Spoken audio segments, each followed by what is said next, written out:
So good afternoon, everyone, and welcome to our final Lunch and Learn for August. We'll talk at some point about continuing these after we get through this next operational period. My name is Virginia Mewborn, and I will be your moderator today. Today we have two topics. We actually have three topics, but the two topics are care of workforce readiness, and then Becky and Rick are also going to talk to us a little bit about what we're headed for with TD13, Tropical Depression 13, heading to Florida. So we will get on that. Kathy, if we can go to the next slide, please.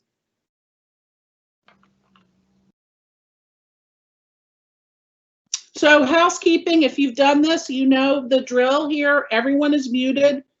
We do watch chat, so if you have any questions or comments or having issues, please feel free to put your information in the chat.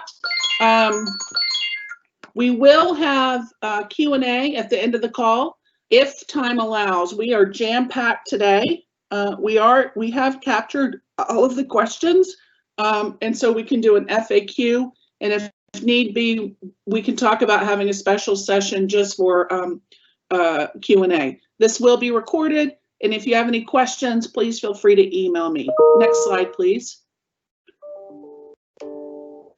So closed captioning is available. Click on the settings on the bottom right hand of your slide. You can click captions and then subtitles.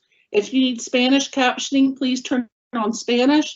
If you just need to be able to hear or see what people are saying, then please just click on closed captioning. Next slide.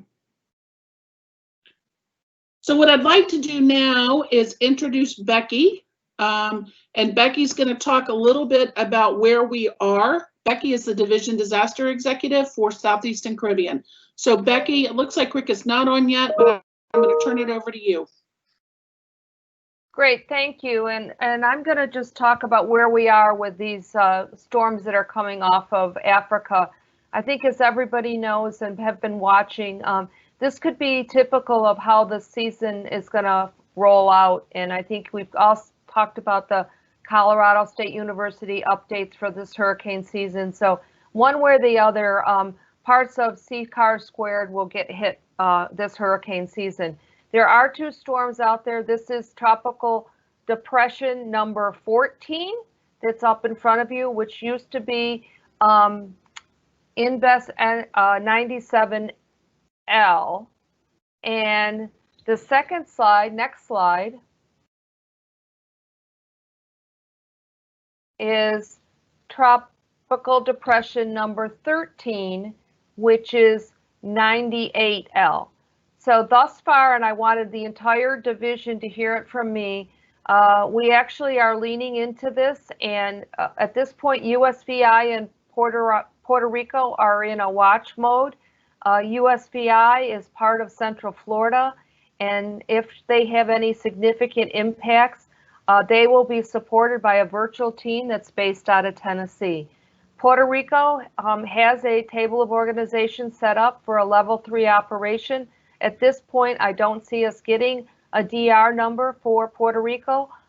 Both of those territories expect rainfall to be somewhere between 1 to 5 inches, and that will start this weekend.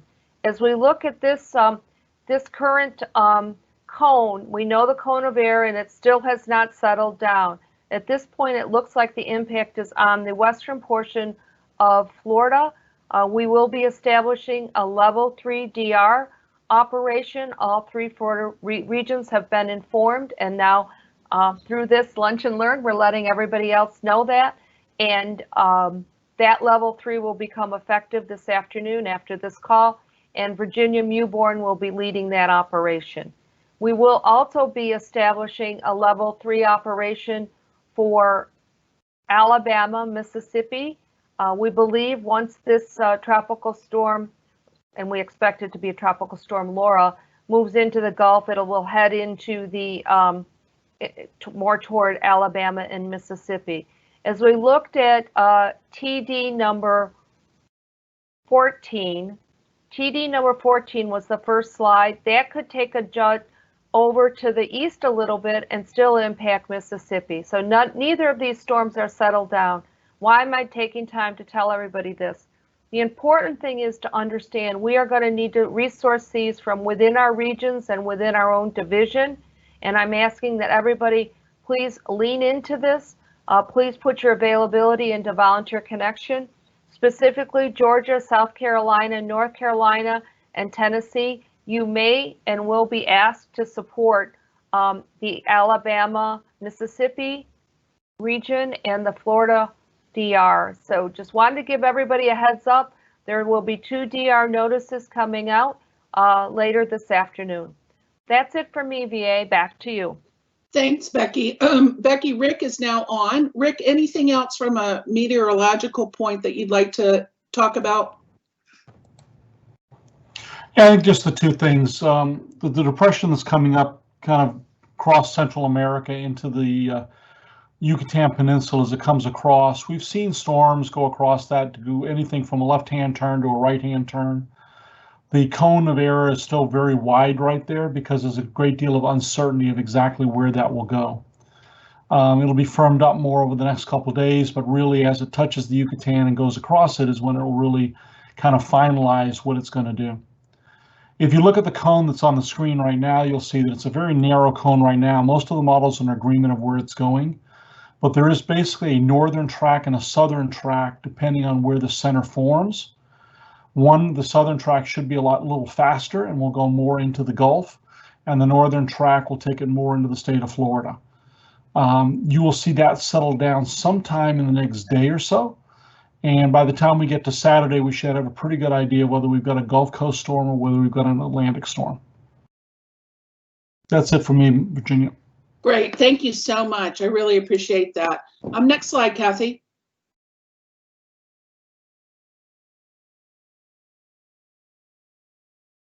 So Becky, back to you. If you've been on these calls on a regular basis, this looks very familiar to you. We are very intentional about talking about the shelter decision matrix. So Becky, to you.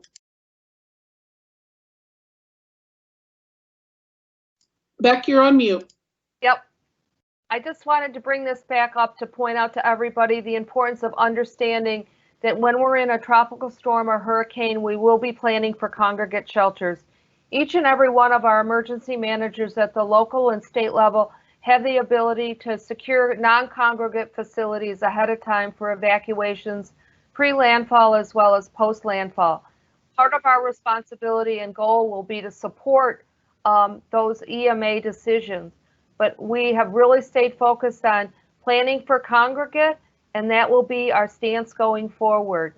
Should there be something less than a tropical storm or hurricane, please work with your relief operation and or your DDD and DDSRD to determine about the housing component of any sheltering decisions that you make. Thanks, VA. Next slide. Great, thank you, Becky. So I'm thrilled to introduce our panel today to talk about workforce care, and we couldn't have a better panel for this.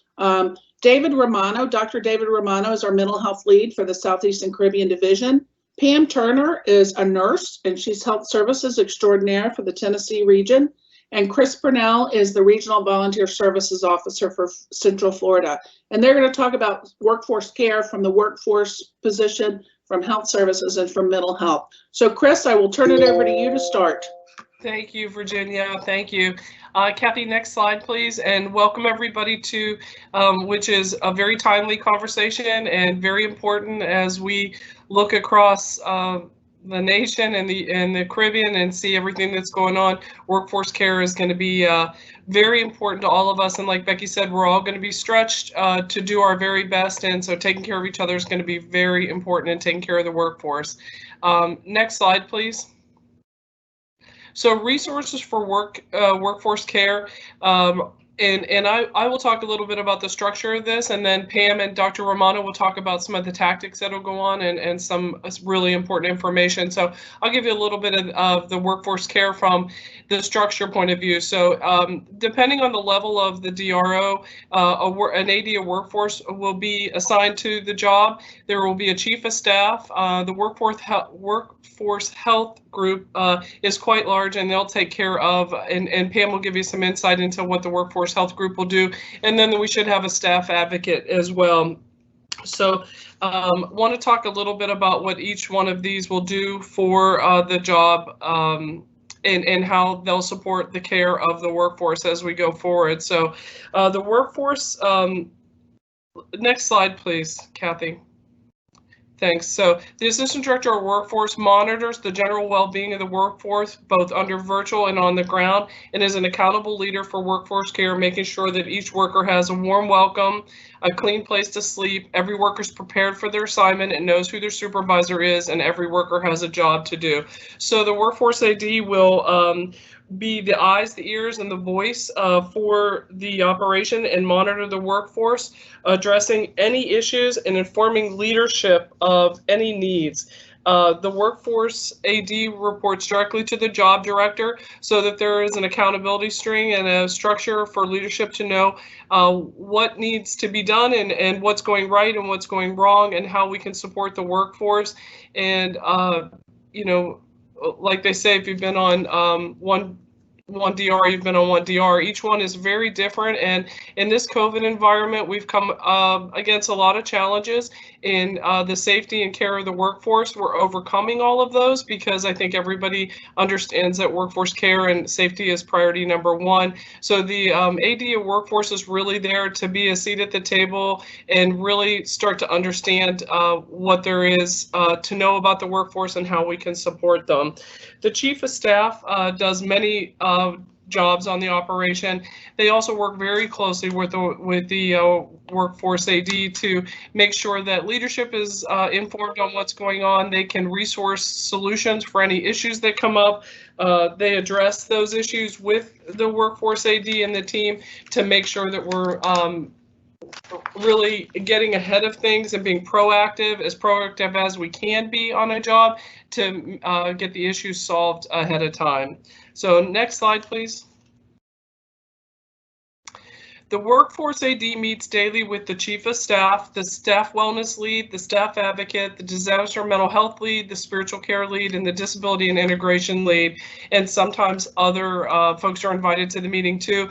But this meeting is really so that we get a very holistic look at the workforce, and we hear from each one of these very important people on what is happening out in the field and what the general feeling is and what we're coming up against, or some of the successes that we're having that we can share with the rest of the leadership and get that those best practices out into the field. So this is a daily meeting, and I tell you this so that you know that the care of the workforce is really important to all these folks and to everybody on the job, but we're meeting on a regular basis to talk about that and really solution some of the issues. So next slide, please. Workforce care is priority number one. We work to make sure that issues are resolved quickly and the worker understands the process. Operational strategy is translated into action and the needs are communicated to leadership, and that the workers are communicated with in a transparent way with a greater understanding of the why. So these are some of the things that we do to really try to increase worker satisfaction on the job and make sure that we have a happy workforce and an informed workforce. Like I said, we try to be very transparent and understand, you know, when we're on the job, things can change very quickly, and sometimes it's hard to get the message out to the workforce as to the why things are changing as quickly as they are, but we know that it's very important, and the workforce and those people on that team can help communicate that why and make sure that the workforce is feeling informed. So next slide, please.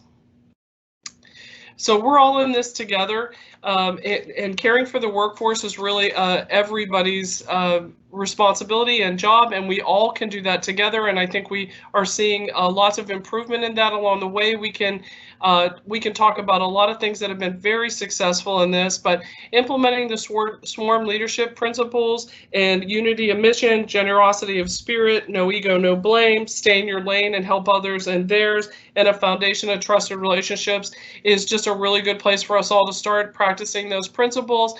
And if we can do that,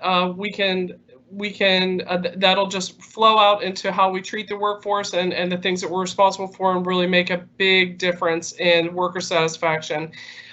Some of the things that we've done to improve that in the COVID environment is the workforce recruitment screening, making sure that the people that we're sending into the field are really indeed ready for that, whether it's a virtual assignment or on the ground, making sure that they're ready for that. And then the workforce health screening on the DRO has really, should demonstrate our absolute commitment to worker safety, and then collaborating to ensure compliance with the CDC. And Pam will talk a lot more about that and how we're, what the tactics are to get that accomplished. And then following COVID ConOps is really, that document is really written very thoughtfully to make sure that we take care of the workforce and that we are practicing all the best practices for them. So having said that, we really are working all together, and it's a privilege and an honor to work with Pam and David on all of this. And so I'm going to turn it over to Pam now and let her talk a little bit about caring for the workforce in a COVID environment. Thank you. Next slide, Kathy. Thank you. Thank you, Chris. We're going to talk about the physical health on a DRO. So next slide, please, Kathy.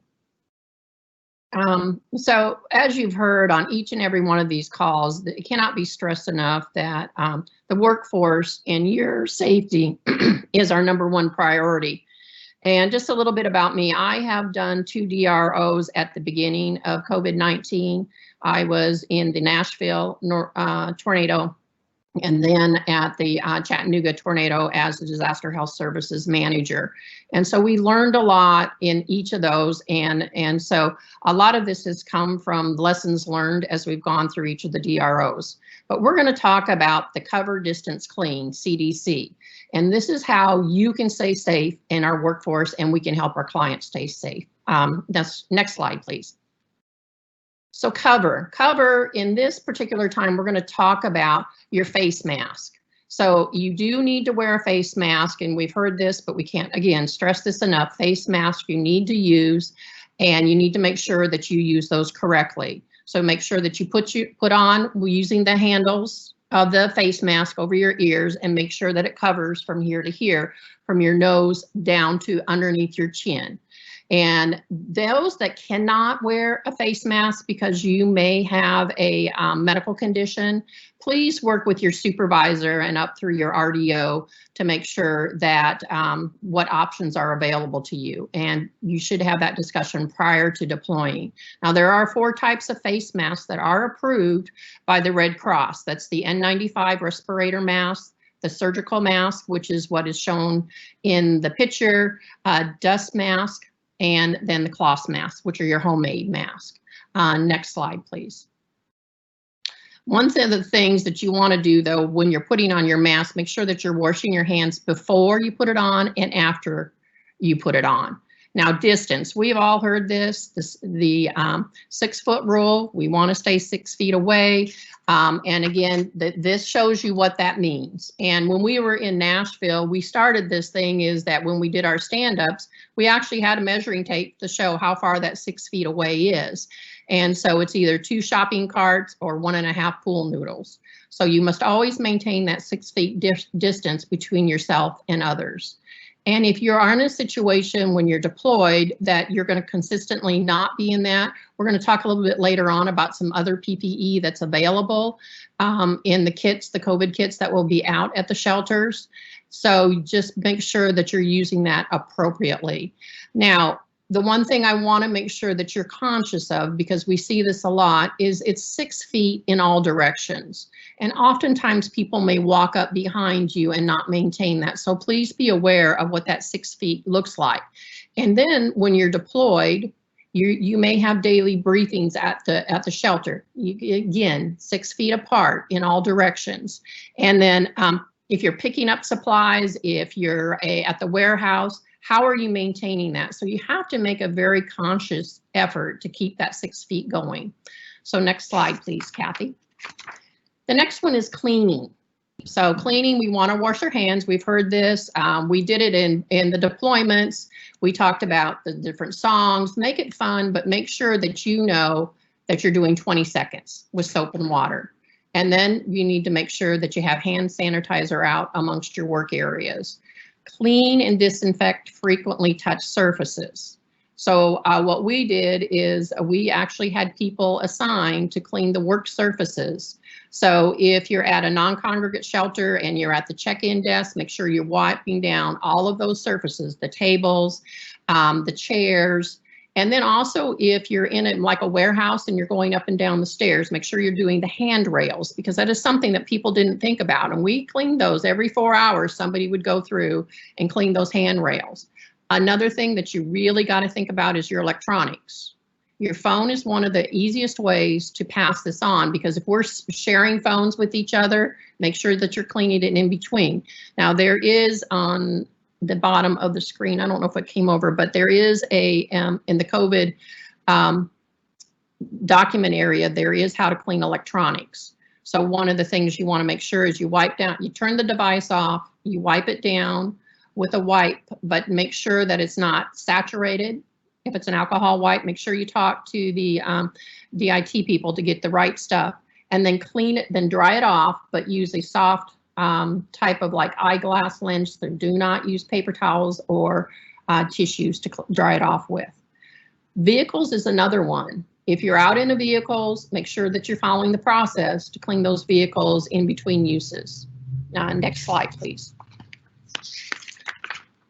So next I want to talk a little bit about, because you could be deployed virtually, and I have done that too. And I know in Chattanooga, when I was deployed virtually, I actually thought, well, this isn't going to last very long. So I came home and kind of gave myself a little space and worked in my recliner. I now have an actual desk and everything set up. So you've got to have a dedicated work area. Make sure that your ergonomics of that work area is good. If you are starting to have neck pain, it's probably because if you're working on a laptop, your laptop is not at a height that monitors are mostly at within when you use a PC. So it's down lower and you're going to be bending your neck a lot more. Look at those. If you're having back pain, do you have the right kind of chair? Is it the right height for the type of table that you're working at or desk?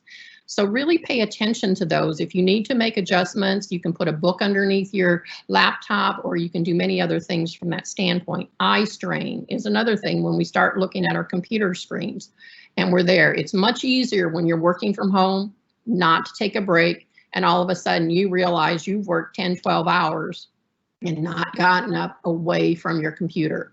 So your eye strain is going to be there. You may start developing headaches. So you have to make sure that you schedule in breaks. Get up, walk away from the work area, go outside of that room, and then go ahead and go outside, walk around, get some fresh air.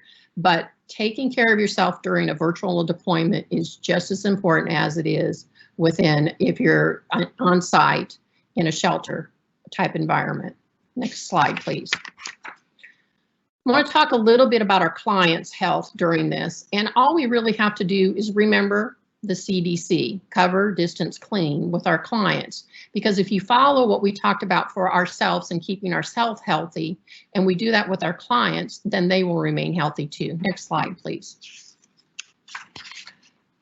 So in this, we're going to, the cover, distance, clean, I got the congregate shelter and non-congregate, and they're very similar. We're going to provide the appropriate face coverings for our clients. They're going to, in a congregate shelter, they're going to get temperature checks. And then they're not going to get those in the non-congregate shelters. But again, what we did in Chattanooga is we provided, as they came into that non-congregate shelter, we provided each family unit the mask for 3 days, the temperatures for each client, and then not only that, but we gave them instructions. We gave them printed documents within a little baggie that they could refer to how to use the thermometer, because these are a little bit different thermometers, how to read them, how to use them, how to put their face mask on, and then we gave them the latest information from the CDC. Distance, the same thing. Make sure within the congregate shelter that you're maintaining that proper family unit distance, and that they have that there. And again, all of that will go into in the sheltering, that you've already had that, but make sure they maintain that. And then in the non-congregate, make sure as they're checking in that you're maintaining that distance. So as they come in, you know, they keep the 6 feet away. When you put something on the table for them to pick up, you put it on, and then you step back and they come forward and get that. So it's, again, it takes a little bit of practice to get that timing down and get it to be natural for you to communicate that to our clients. And then cleaning. all the same things we discussed previously. Clean those work areas, clean everything that the clients are coming in contact with and the workforce is coming in contact with. Next slide, please. This is a list that comes out of the COVID-19 doctrine. It talks about the PPE. I just put this in here because I wanted you to be able to see the different types of PPE that is available depending on the user. So the first part is for the disaster health services that are going to be taking care of clients in the isolation care area. And then we go down to the shelter screeners, and then to the shelter clients, and then to the shelter responders. So there is a lot of information out there and there's a lot of good equipment, but I can't stress enough, you need to learn how to put these on appropriately and how to take them off appropriately so that you protect yourself. Next slide, Kathy, please. So one thing I want you to do is don't panic.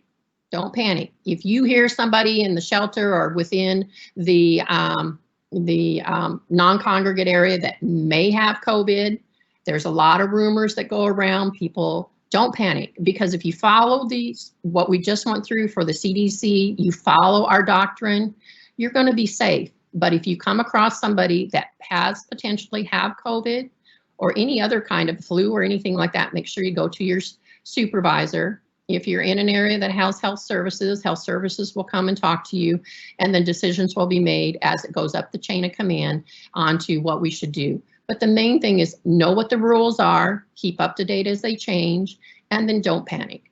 So I'm going to pass it over now to Dr. David Romero. Next slide, please.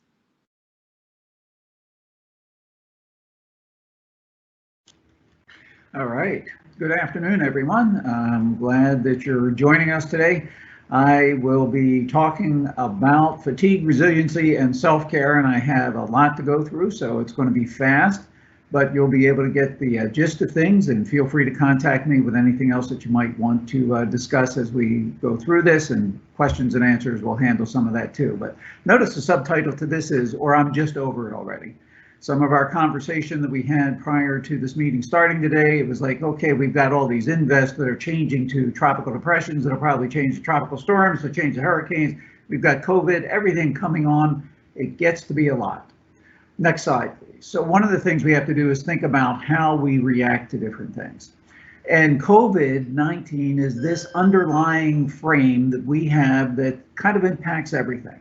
So generally, there's going to be 4 types of reactions that people have. You know, you're either not going to be upset at all, you might be distressed a bit, but you're able to function, right? You know what's going on, you can adjust some things, you get some support, and you're okay.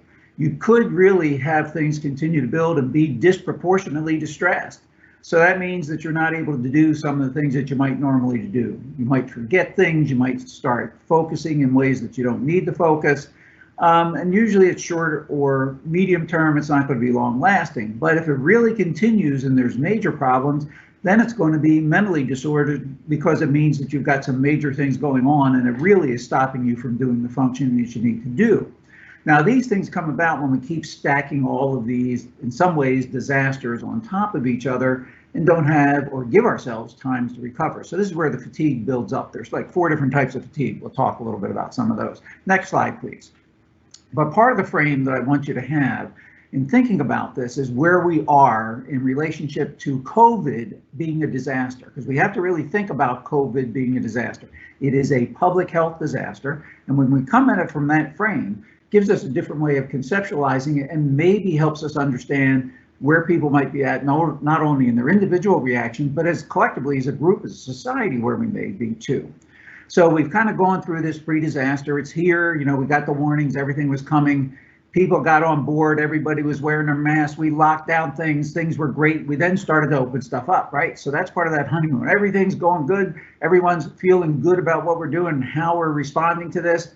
We open things back up and all of a sudden stuff just doesn't work the way that we think it should anymore. So we start to kind of crash back to having to lock down. We're going through some of that now in terms of looking at schools and people having to close schools again.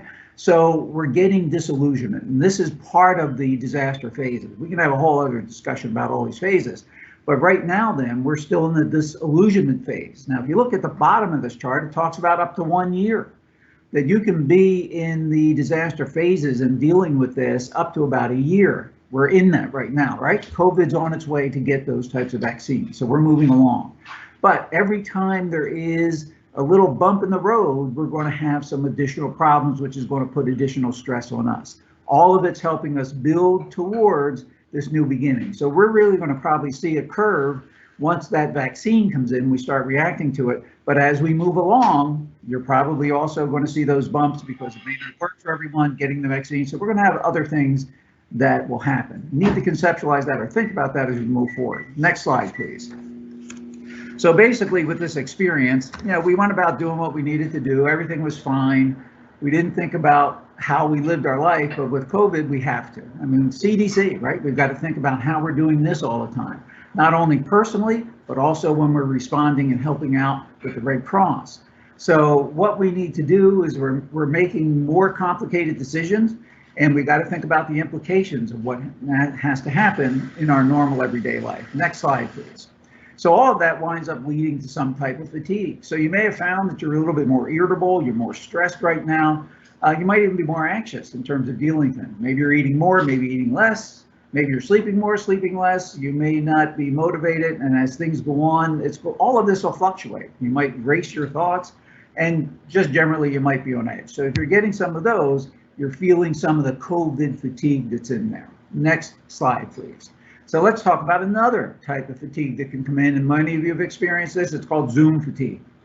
Because when we have to interact in the way that we're interacting just like now, it's really hard on the brain. There is some physiological stuff that's going on, causing us to interact in a whole bunch of different ways, making our brain work in very different ways. We don't have all the cues that we would normally have when we're interacting with people face to face. It's not a break that we would have. I can walk across a room and talk to somebody. It's not there anymore. Even doing something on Teams, when we're doing this in rooms, it's just not the same. So it ratchets up our stress in terms of how we have to do things and makes us think in different ways, very, very taxing. So when we have to look at all sorts of different people, like, I don't know, if you're seeing more than one of me and you're seeing other people across the screen, or you're seeing all sorts of other pictures, if people are focusing on this back and forth, it's kind of like the Brady Bunch, and you're trying to figure out which one's talking and how you're talking to them. And that movement back and forth takes us away from centering on one person. That can be taxing. So the tools that enable us to maintain those long distance relationships can also cause some mental exhaustion. So that's one of the pieces. Next slide, please.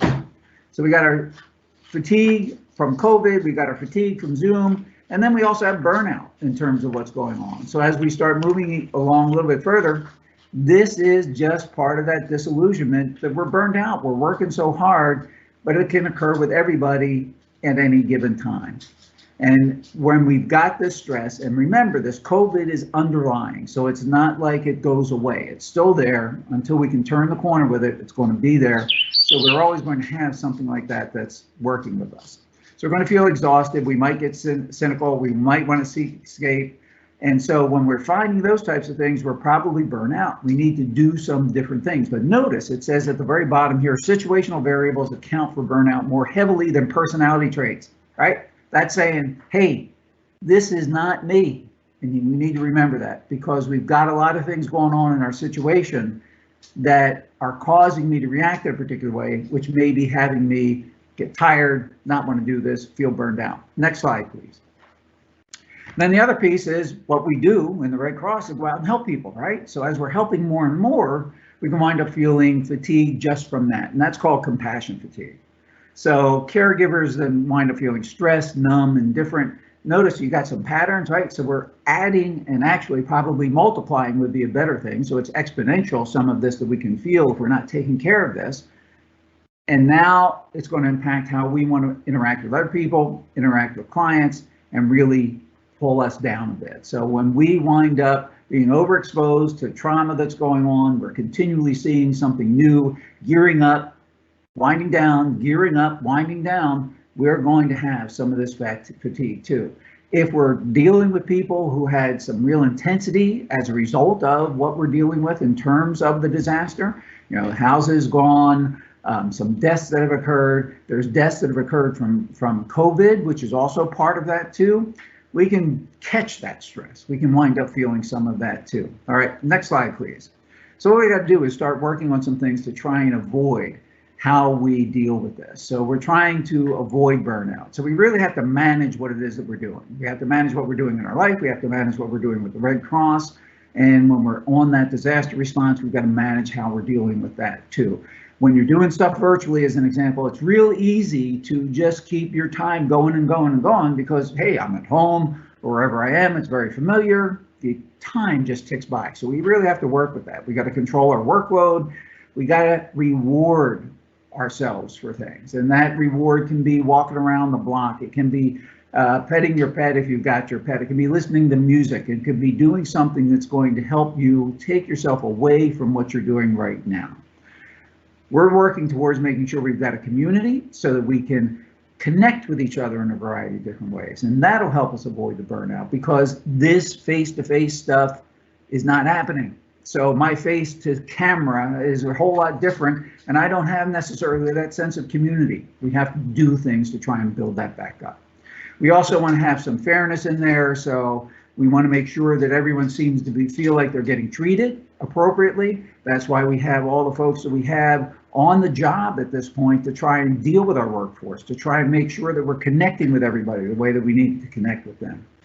And then the values that we're bringing to this and the values that the organization have. So when we're looking at those, we want to make sure that we're aligning those and matching them up and working with them and reminding ourselves of them because that'll help push us forward too. Next slide, please. Then we can avoid compassion fatigue by doing some of this.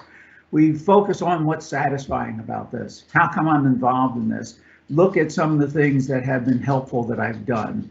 Look at how this person is now able to take their next step as a result of what I've done. If you're a novice in this, and that's why I've got novice counselors, because in some ways our psychological first aid is our paraprofessionals. So all of you who've got that training or out there doing some of that, you know, you may distance yourself from some of those stressful exchanges. So if you've got to separate a little bit, that's okay. You don't have to just keep pushing yourself when you're feeling the strain yourself. Use humor, we've all done it, but you really have to be careful about what we're doing with that so that we're not using sort of those tasteless jokes. All right, so use humor. Humor can be a lot of things, and when we're on the job, we can see all sorts of things. If you remember, there was one great cartoon from Dorian that kind of just tracked when it was moving up the East Coast, and it was, you know, not getting to the Carolinas till Christmas. So you had to laugh at some of those things. Next slide, please. So then what we also need to do is figure out how to bounce back.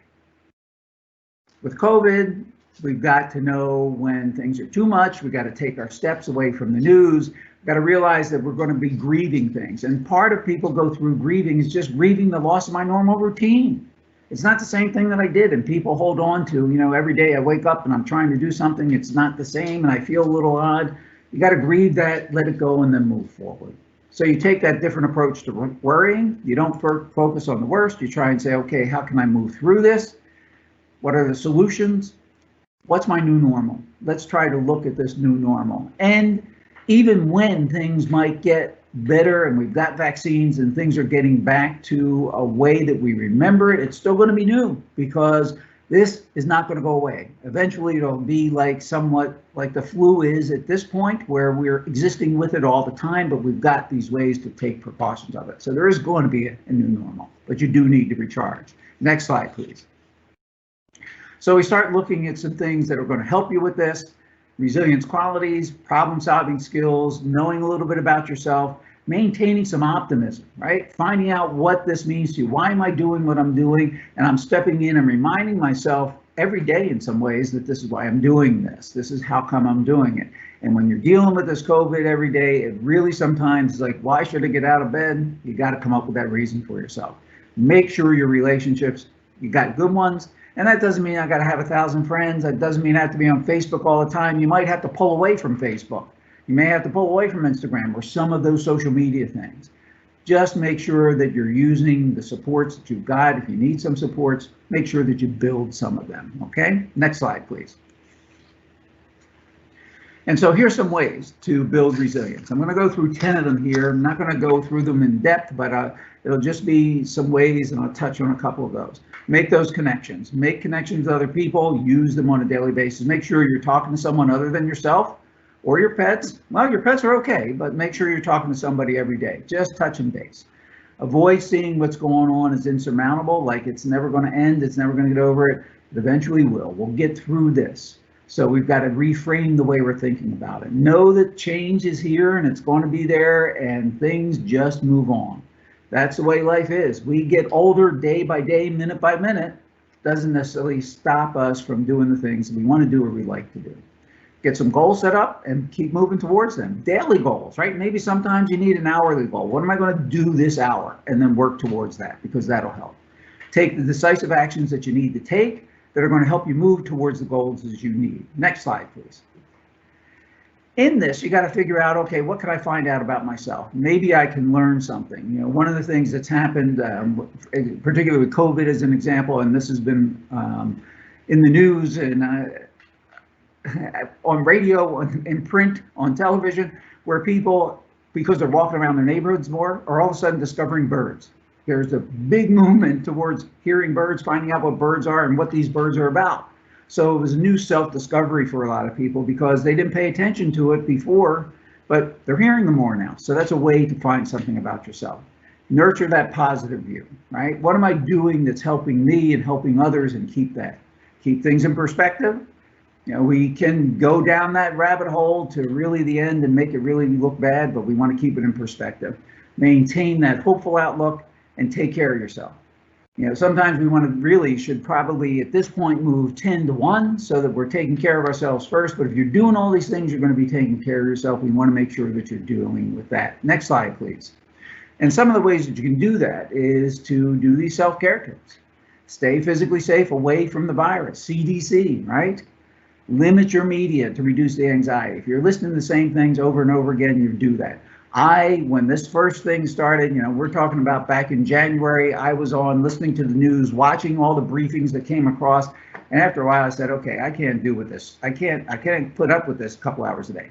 I got to come back, rehome what I'm going to do, kind of figure out where I'm going to get my news from, and start selectively doing that, because it could be overwhelming. And it was at that point. So that helps reduce the anxiety. Get that social support, video, phone or text, that warm support. You want that. Express kindness. You know, we talk about in the division relentless kindness.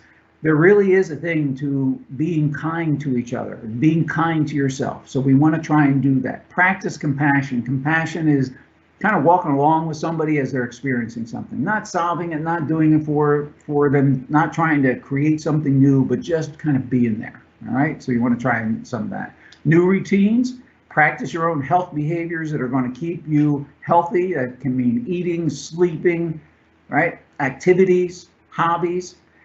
Eat well and then work well enough from home. Next slide, we'll talk a little bit about this working well enough from home.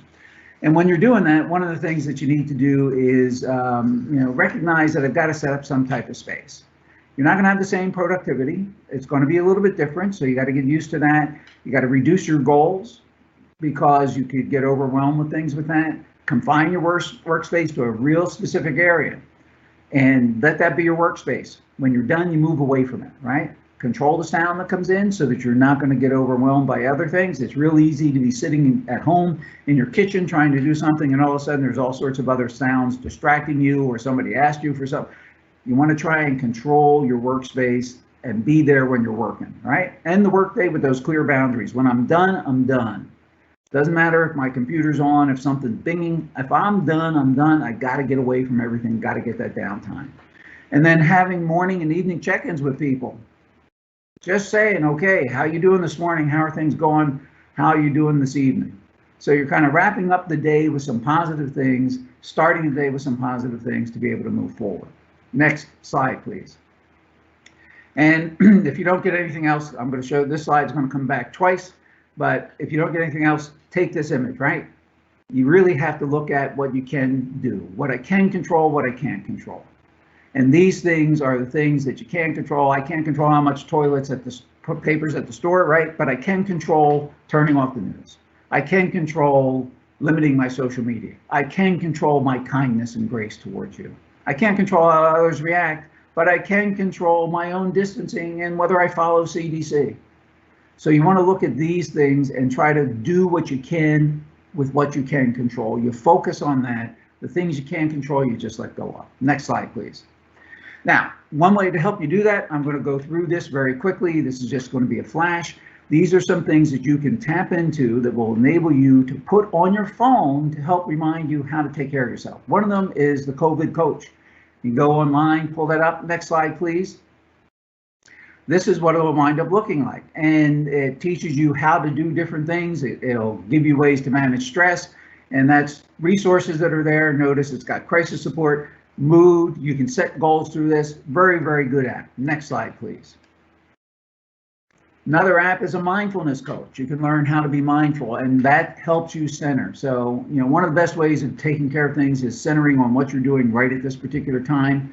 This app can help you do it, can help you learn how to do it, and it even gives you a little reward. You start out as a little sprout if you really work this through, and you blossom into a tree eventually by continuing to practice. Next slide, please. So you'll see this type of information here, and that's what the mindfulness coach looks like.